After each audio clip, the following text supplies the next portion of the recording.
are Arsenal doing? We've just been handed a golden opportunity and we've just squandered it.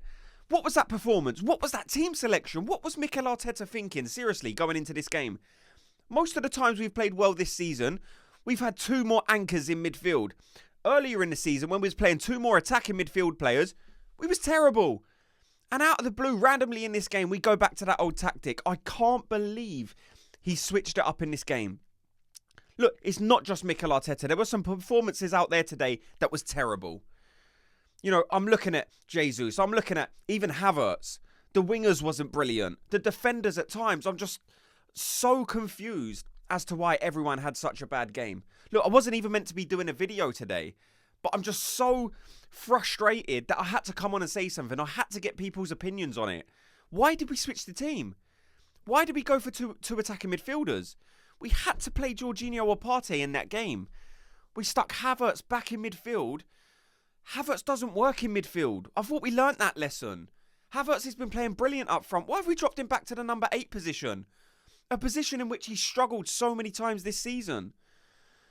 The game was rubbish. We should have been up at half-time, probably about 4-0. You know, we dominated most of the first half. We looked comfortable in possession. We was dominating most areas of play. Yes, Villa had the odd break, but Arsenal bossed that game. You know, I just can't believe it, honestly. I can't believe what I've just seen. And then Villa come out for the second half, dominated us. It's like we didn't even turn up for the second half. I don't know what was said at half-time, but Aston Villa got their foot on the ball straight when they come out for the second half. I can't even talk. When they come out for the second half, and we didn't get a look in all game. Look, one guy stood out for Arsenal in particular. It was Martin Odegaard. I thought he was exceptional. Everyone else should hang their heads in shame. Absolutely terrible performance. What was the defenders doing for the goal? How many times did Zinchenko want to give the ball away today? I mean, seriously, the first goal, I think that was the one that killed us. Whether it's 1-0 or 2-0, Arsenal weren't going to win that game anyway. You know, the second goal only comes because Arsenal were so pushed forward because they had to try and search out the goal. So the 1-0 or 2-0 loss doesn't bother me. It's the fact that we wasn't able to secure the 3 points today. That's why I'm frustrated. Why was Saliba so flat-footed? He's a player we've praised so many times this season. And look, you can be critical of players without abusing them. Gabriel Jesus, I've spoken him up a few times this season. He's had a lot of hate from the Arsenal fan base, but today, rubbish. A couple of good turns. Apart from that, what else did he offer? Look, I've said for a few weeks, Gabriel Jesus' best position is on the wing. Stick him up front. What happens? Woo! Casper the Ghost. Terrible. Didn't see him. Havertz should have been playing up front. Yes, he was making nice runs, which I appreciated at times.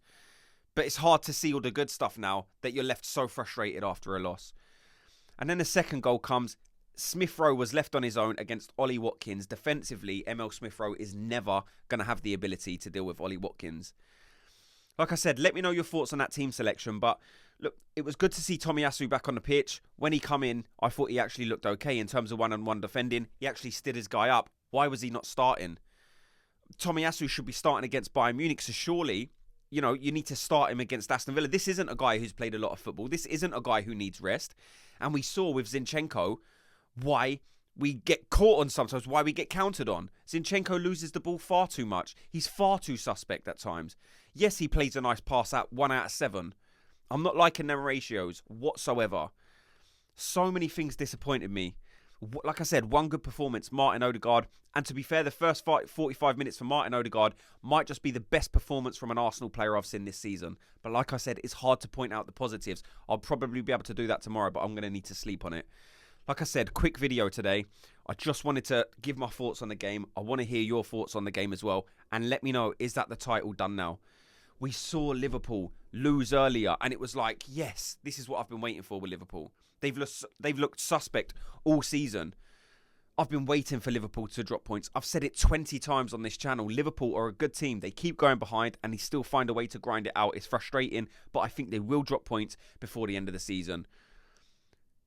What happened today? Liverpool dropped points, and I'm thinking, right now, this is the time where we can start to pull away from Liverpool. What happens? Arsenal turn up from 5 months ago.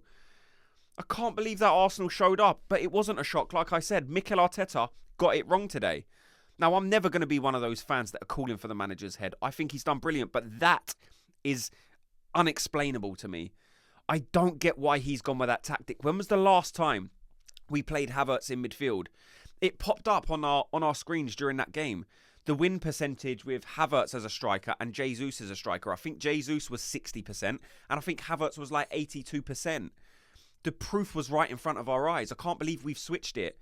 I can't believe we've gone back to that tactic. The discussion before this game was, do we play Partey or Jorginho in the middle of the park with Rice and Odegaard? Why all of a sudden have we played Gabriel Jesus why is Gabriel Jesus up front and Havertz is back in central midfield?